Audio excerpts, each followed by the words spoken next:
ហើយក៏យើងបានកន្លែងឃើញសត្វមួយនោះគឺ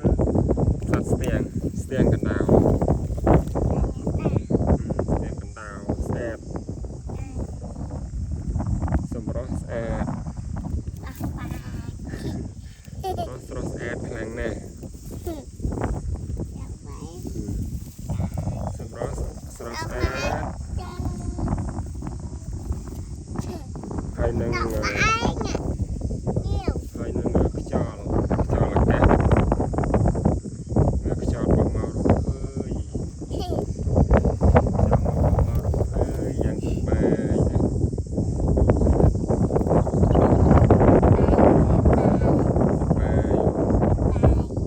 សប្បាយជាងការ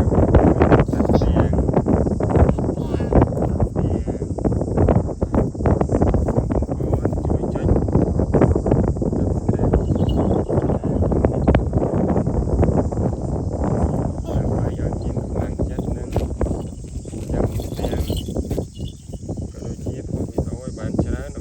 ្ទាំង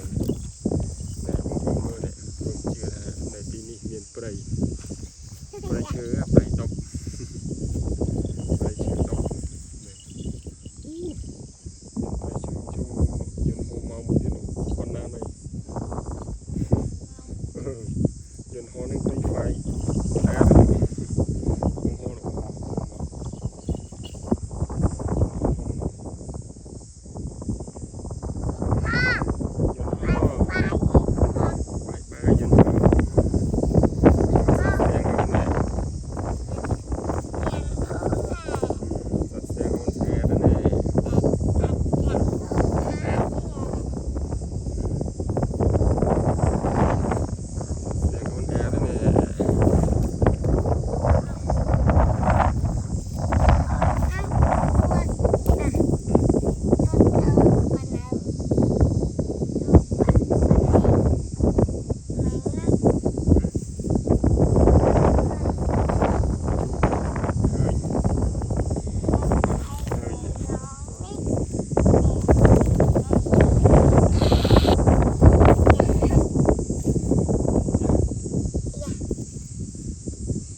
តាមនឹងសិតតែត្រូវជាងនេះទៅឥឡូវគេថាតែស្លាស់តាមបានព្រឹងមិនរួយព្រោះអីថា